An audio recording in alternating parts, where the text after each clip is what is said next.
Hello student, स्वागत है फिर से एक नए वीडियो में। तो आज हम इस वीडियो में पढ़ने वाले हैं क्लास 10th का एक्सरसाइज 1.2 इसका पहला दूसरा क्वेश्चन पढ़ने वाले हैं। और तीसरा क्वेश्चन आप लोगों के लिए होमवर्क में रहेगा, इसलिए उसको भी आप लोग अच्छे से बना लीजिएगा और वीडियो को पूरा अंत तक देखिएगा। कहीं भी अगर स्किप करते हैं स्टूडेंट तो आप लोगों को समझ में नहीं आने वाला है, इसलिए वीडियो को पूरा देखिएगा। और हाँ स्टूडेंट, आप अभी नए सिरे से क्लास 10 का पढ़ाई स्टार्ट कर चुके हैं, 9 से 10 में गए हैं, तो उन छात्रों को मैं बता देना चाहता हूँ हमारे चैनल पे जुड़े रहने के लिए चैनल को सब्सक्राइब कर लीजिए और बेल आइकन को ऑल पे सेट कर लीजिएगा, ताकि ऐसे ही नोट्स के वीडियो आप लोगों को अच्छे से अच्छे नोट्स के वीडियो आप लोगों को मिलता रहे। तो चलिए स्टूडेंट, वीडियो को शुरू कर लेते हैं। तो ये है हमारा एक्सरसाइज 1.2 का पहला क्वेश्चन। तो पहला क्वेश्चन को हम लोग पढ़ लेते हैं।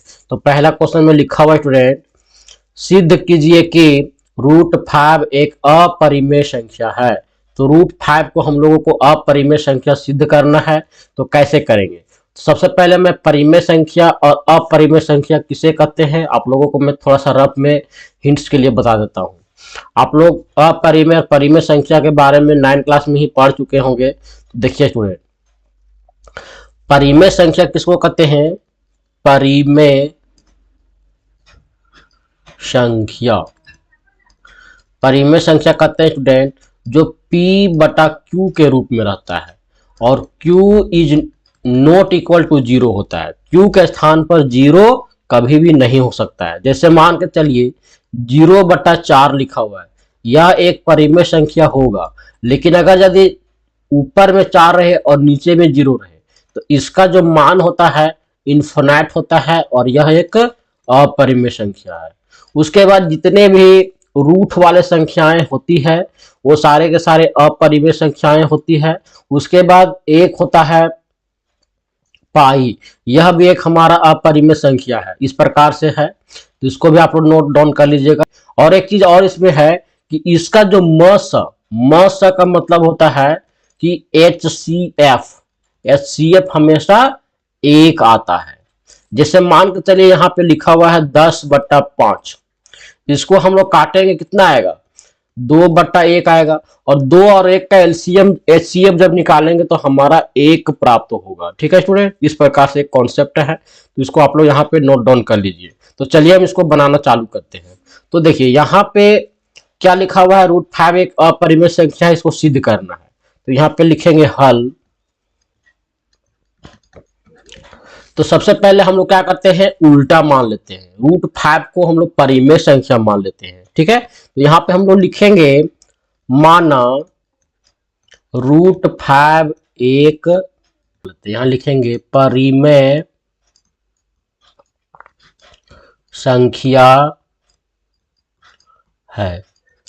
तो जब इसको हम लोग परिमेय संख्या मान लिए तो हम लोग यहाँ पे क्या लिख सकते हैं, इसलिए √5 बराबर P/Q इस प्रकार से लिख सकते हैं। और यहाँ पे ब्रैकेट में लिख देंगे Q is equal to not 0 and लिख देंगे यहाँ पे P तथा Q सहअभाज्य संख्याएं हैं, सहअभाज्य संख्या है। तो स्टूडेंट इसको हम मिटा देते हैं यहाँ से। ठीक है, और एक चीज और यहाँ पे लिखेंगे HCF बराबर P तथा Q का जो HCF आएगा 1 के बराबर आएगा। ये चीज हम लोग यहाँ पे लिख दिए। अब देख सकते हैं यहाँ पे क्या है, रूट है। तो रूट को हटाने के लिए एक ही तरीका है, वो क्या है स्टूडेंट, स्क्वायर करना। तो हम यहाँ पे क्या लिखेंगे, दोनों तरफ वर्ग करने पर। तो दोनों तरफ सबसे पहले हम क्या करते हैं, वर्ग कर लेते हैं। तो वर्ग करेंगे तो यहाँ पे क्या हो जाएगा स्टूडेंट, √5 का स्क्वायर और यहाँ पे हो जाएगा P/Q का इस प्रकार से स्क्वायर। तो इसको जब हम लोग रूट करेंगे तो यहाँ पे हमारा रूट हट जाएगा स्क्वायर करने के बाद में। ठीक है, क्योंकि देखिए यहाँ पे √5 लिखा हुआ है और √5 लिखा हुआ है 2 बार, उसको गुना करेंगे तो √25 हो जाएगा। और √25 का जो वर्ग होता है हमारा कितना होता है, 5 होता है। उसके बाद हम यहाँ पे क्या करेंगे फ्रेंड, ये जो स्क्वायर जो है ये इसके साथ में भी है, इसके साथ में भी है, तो हम यहाँ पे कर लेते हैं, तो यहाँ पे हो जाएगा पी स्क्वायर बटा क्यू स्क्वायर, इस प्रकार से हो जाएगा। अब हम यहाँ पे क्या कर सकते हैं, इसको यहाँ पे हम क्रॉस मल्टीप्लाई कर देंगे, क्यू इसके साथ में चला जाएगा, तो हम यहाँ पे लिख देते हैं 5q² बराबर पी स्क्वायर। ठीक है स्टूडेंट, अब यहाँ पे देख सकते हैं, एक चीज आप लोगों को मैं बता दूं कि जब हम लोग यहाँ पे देख रहे हैं कि पी स्क्वायर जो है और यहाँ पे गुना छुपा हुआ है, तो ये इधर आएगा तो क्या हो जाएगा, भाग में चला जाएगा। ठीक है, जैसे हम लोग यहाँ पे लिख देते हैं रफ में समझने के लिए, पी स्क्वायर ऊपर में रहेगा, 5 यहाँ पे गुना में आ जाएगा, तो पी स्क्वायर का मतलब क्या हुआ कि पी स्क्वायर जो है 5 से हमारा कटने वाला संख्या है, और जब ये हमारा कटेगा तो यहाँ पे हमारा पी और पी 2 बार लिखा हुआ है ना, तो पी स्क्वायर कटेगा 5 से तो पी भी कटेगा 5 से। आप लोगों को कॉन्सेप्ट समझ में आ रहा होगा। जैसे यहाँ पे हम एक चीज और बता देते हैं, जैसे मान चलते हैं यहाँ पे लिखा हुआ 10 का स्क्वायर, यहाँ पे लिखा हुआ 10 का स्क्वायर 10 गुना 10 होगा, तो 10 का स्क्वायर को अगर यदि हम 10 से काटते हैं तो 10 से काटेंगे तो ये भी कटेगा, तो हमारा 10 आता है, और 10 का स्क्वायर में अगर हम स्क्वायर हटा देंगे फिर भी ये कटेगा, तो इसीलिए यहाँ पे लिख सकते हैं कि पी स्क्वायर 5 से विभाजित है तथा पी भी 5 से विभाजित है। तो यहाँ पे हम लोग ब्रैकेट में लिखेंगे, यहाँ पे हम इसको मिटा लेते हैं। ठीक है स्टूडेंट, तो हम लोग यहाँ पे क्या लिखेंगे स्टूडेंट, पी स्क्वायर 5 से विभाजित है तथा पी भी 5 से विभाजित है। यहां तक आप लोगों को समझ में आ गया होगा। किसी भी प्रकार से डाउट हो रहा है तो आप कमेंट बॉक्स में जरूर पूछिएगा स्टूडेंट। अब हम लोग क्या करते हैं, फिर से एक चीज मान लेते हैं, माना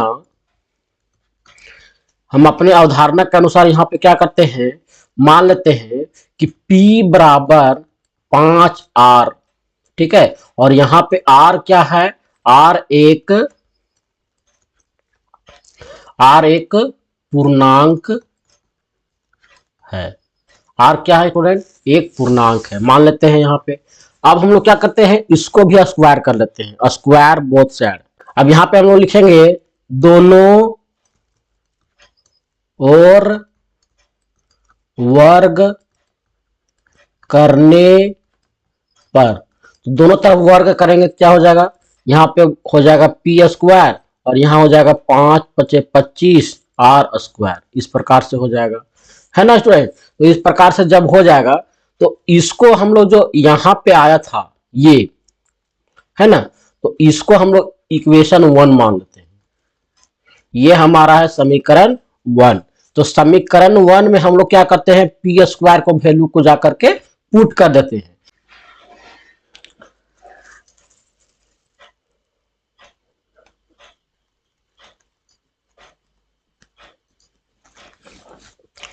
ठीक है स्टूडेंट, अब यहाँ पे हम लोग क्या करते हैं, पी स्क्वायर का जो वैल्यू है यहाँ पे हम लोग पुट कर देते हैं इक्वेशन 1 में। यहाँ पे हम लिखते हैं इन इक्वेशन 1 में पी स्क्वायर का मान रखने पर, तो पी स्क्वायर का मान रखेंगे तो यहाँ पे क्या हो जाएगा स्टूडेंट, यहाँ पे हो जाएगा 5q² बराबर पी स्क्वायर बराबर हमारा हो जाएगा 25R स्क्वायर। ये हम लोगों को यहाँ पे दिख रहा है। अब देख सकते हैं यहाँ पे काट सकते हैं, 5 × 5 = 25, तो ये जो हमारा बन करके आएगा क्यू स्क्वायर बराबर 5R स्क्वायर, ये आया। तो सेम इसी प्रकार से हमारा यहाँ पे भी आ गया। तो यहाँ पे हम लोग क्या लिखेंगे, यहाँ पे लिखेंगे, यहाँ पे जैसे हम लोग लिखे थे कि पी स्क्वायर 5 से विभाजित है तथा पी भी 5 से विभाजित है, तो हम यहाँ पे क्या लिख सकते हैं, क्यू स्क्वायर 5 से विभाजित है तथा क्यू भी 5 से विभाजित है ना स्टूडेंट। इस प्रकार से लिख सकते हैं। अब यहाँ पे देखिए कि यहाँ पे देखिए एक बार 5 से विभाजित हमारा पी स्क्वायर हो गया और एक बार 5 से विभाजित हमारा क्यू स्क्वायर हो गया। तो इसका मतलब क्या हुआ स्टूडेंट कि जो इसका जो HCF आएगा, जो इसका जो HCF आएगा, HCF हमारा 1 नहीं आकर के 5 भी आएगा, मतलब 1 के अलावा 5 भी आएगा, इसका HCF 1 नहीं आने वाला है। तो इसको हम लोग लिख सकते हैं इस प्रकार से। तो क्या हम यहाँ पे लिखेंगे स्टूडेंट, यहाँ पे हम लोग लिखते हैं P तथा Q दोनों 5 से विभाजित है। तो P तथा Q दोनों 5 से विभाजित हो जाएगा, और P तथा Q दोनों 5 से विभाजित हो जाएगा, तो हम लिख सकते हैं अतः HCF P और Q का हमारा क्या होगा, 5 आ जाएगा। ठीक है, 1 हमारा नहीं आया, तो यहां पे लिख सकते हैं इसलिए हमारी अवधारणा गलत साबित हुआ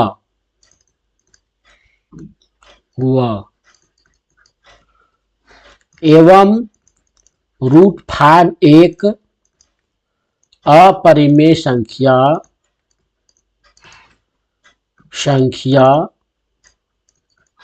होगा, प्रूव्ड। ठीक है, तो इस प्रकार से हम लोगों का जो ये क्वेश्चन है, पहला क्वेश्चन ये बन गया। तो आशा करता हूं कि ये क्वेश्चन आप लोगों को जरूर समझ में आएगा। तो चलिए हम दूसरा क्वेश्चन को पढ़ लेते हैं। तो दूसरा क्वेश्चन में हमारा लिखा हुआ है, देखिए हम लोगों को क्या लिखा हुआ है, सिद्ध कीजिए कि 3 + 2√5 एक अपरिमेय संख्या है। ये हम लोगों का क्वेश्चन दिया हुआ है। तो चलिए क्वेश्चन के अनुसार हम लोग यहाँ पे लिख लेते हैं। तो क्या हमारा दिया हुआ है, दिया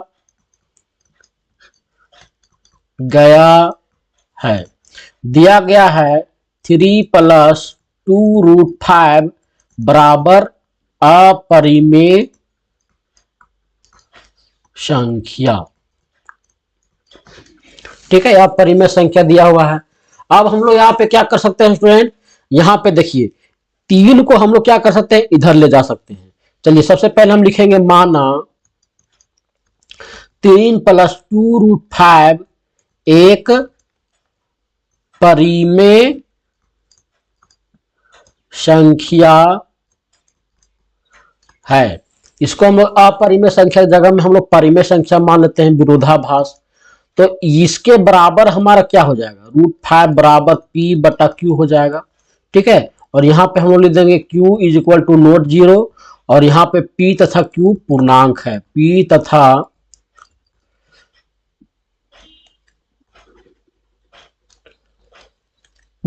Q पूर्णांक है।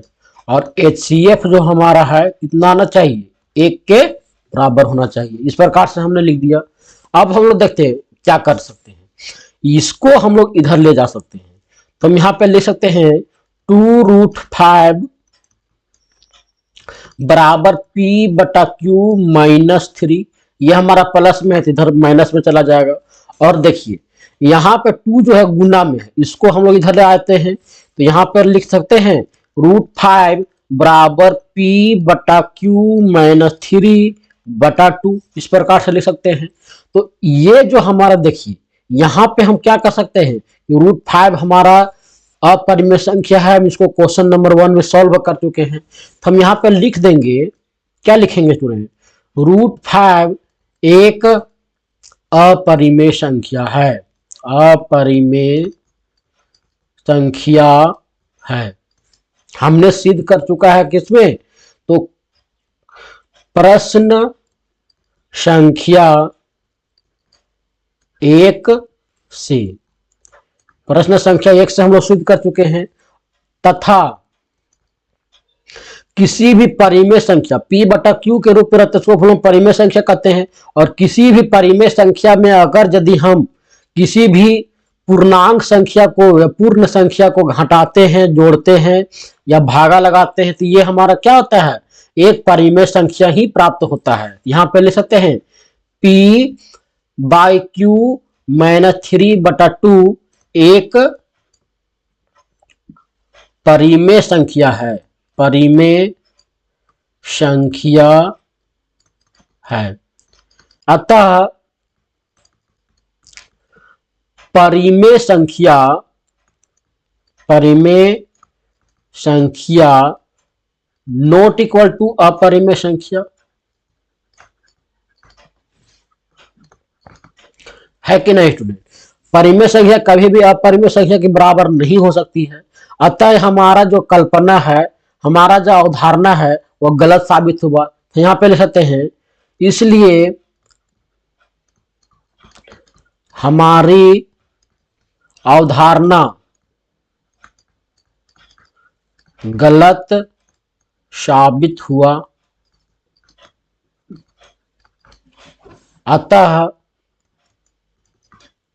क्या हो जाएगा, 3 + 2√5 एक अपरिमेय संख्या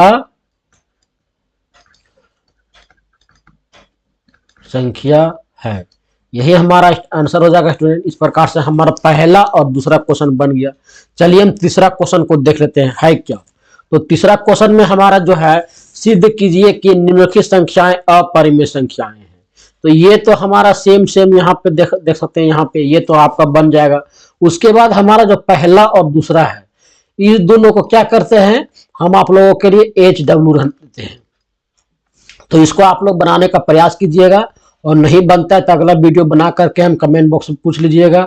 इसके ऊपर भी वीडियो बना देंगे, क्योंकि क्वेश्चन सारे के सारे आप लोगों को मैं सॉल्व करवा देने वाला हूँ। ठीक है फ्रेंड, तो आप लोग जरूर से जरूर अपने कॉपी में इसको प्रयास कीजिएगा बनाने का।